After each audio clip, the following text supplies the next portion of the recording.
NEET 2026 का जो paper है वो ओवर हो चुका है और अब बच्चे जो है अपने मार्क्स को कैलकुलेट करने में लग गए हैं। देखिए बेटा, इससे पहले ही मैंने आपको एक वीडियो डाली है कि जो इस बार का कट ऑफ है वो क्या आने वाला है। तो अगर आपने अपने मार्क्स कैलकुलेट कर लिए हैं तो उसमें इस क्वेश्चन का एक बोनस पॉइंट +4 ऐड करके अपने मार्क्स जरूर कैलकुलेट करें और इस वीडियो को देखें ताकि आपको पता चले कि आप सेफली कट ऑफ को क्लियर कर रहे हैं कि नहीं। दूसरी चीज है कि ये जो क्वेश्चन है बेटा, इस क्वेश्चन में क्वेश्चन नंबर 40 जो कि मैंने कोड लिया है 70, इस क्वेश्चन में बच्चों को बोनस पॉइंट मिलना चाहिए। एक तो इन्होंने पेपर जो है वो टफ बनाया है फिजिक्स का, है ना। तब इस बेसिस पे कह सकते हैं कि पेपर को 1 घंटे में सॉल्व करना इट्स नॉट इजी, बच्चों के लिए ये बहुत ही चैलेंजिंग था। ऊपर से 2 क्वेश्चन ऐसे थे जिसमें बोनस नंबर की गुंजाइश है। पहला तो क्वेश्चन यही था वर्नियर कैलिपर का, और जो दूसरा क्वेश्चन था बेटा वो इलेक्ट्रोमैग्नेटिक वेव का क्वेश्चन था, है ना। उसको भी हम आगे डिस्कस करेंगे। पहले हम बात करते हैं इस क्वेश्चन की जो कि वर्नियर कैलिपर का क्वेश्चन। इसमें कह रहा है कि 1 mean scale division is equal to 1 mm and the number of division is 10।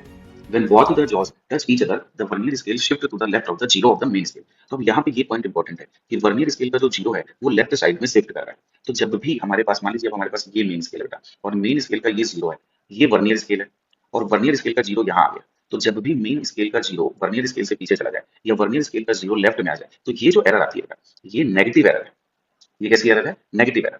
अब हमें पता है कि जो भी हमारी रीडिंग होती है उस रीडिंग में से जब हम नेगेटिव एरर को माइनस करते हैं तब हमारा आंसर आता है ना। तो अब ऑब्वियसली अगर ये नेगेटिव एरर है तो रीडिंग में से जब ये माइनस होगी तो हमारा आंसर रीडिंग प्लस एरर आएगा। रीडिंग प्लस एरर आएगा, ठीक है। यहाँ तक तो क्वेश्चन में कोई दिक्कत नहीं। अब आगे देखिए क्या कह रहा है। क्वेश्चन कह रहा है द मेन स्केल के फोर्थ डिवीजन के साथ, तो मेन स्केल का जो फोर्थ डिवीजन है उसके साथ हमारा वर्नियर स्केल जो है वो कोइंसाइड कर रहा है ना। Fourth division of vernier scale जो है वो कोइंसाइड कर रहा है, ठीक।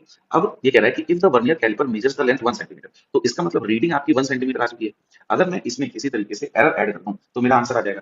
तो अगर बच्चों को हमें इसको एरर को ऐड करना है तो हम ध्यान से देखिए कि जब भी हमारे पास एरर लेफ्ट में आती है या नेगेटिव होती है तो हमारी जो एरर की कैलकुलेशन होती है वो या तो जिसने भी ये पेपर बनाया है उसको खुद कैलकुलेट करनी नहीं आती है या उसने गलती से वो ऑप्शन डालना इसमें मिस कर दिया है, ठीक। तो अब इसमें एरर को कैलकुलेट कैसे करते हैं? जब भी एरर पॉजिटिव में आती है तब तो हम सीधे एरर को वही नंबर लिख देते हैं जिस डिवीजन से कोइंसाइड हो रहा है। लेकिन अगर नेगेटिव में आती है तो अगर वर्नियर कैलिपर में 10 डिवीजन है और फोर्थ कोइंसाइड कर रहा है तो एरर का नंबर 6 पे आएगा। यानी कि अब यहाँ पर जो एरर बनने वाली है वो 0.6 सेंटीमीटर बनने वाली है। इसीलिए सॉरी 0.06 नॉट 0.6, 0.06 बनने वाली है। इसीलिए यहाँ पर आंसर आने वाला है 1.06 सेंटीमीटर, जो कि किसी भी ऑप्शन में मैच नहीं कर रहा है। अब अगर इन्होंने ये बोल दिया होता कि आप क्लोजेस्ट आंसर सेलेक्ट करो, तब भी एक तरीके से हम कह सकते थे कि चलो हम 1.04 को क्लोजेस्ट आंसर मान लें, लेकिन ऐसा भी कुछ नहीं कहा गया है क्वेश्चन के अंदर। तो 100% यहाँ पर एनटीए के पेपर जो सेटर है उसकी गलती है और यहाँ पर बच्चों को इस गलती का खामियाजा नहीं भुगतना चाहिए। तो आई अर्ज टू एनटीए ऑल्सो की, और आप बच्चों ये आप लोग भी इस बात का जोर शोर से मुद्दा उठाइए कि यहाँ पर +4 का एक बोनस नंबर को 100% इस वर्नियर कैलिपर के क्वेश्चन में मिलना ही चाहिए। Is it okay? तो दिस इज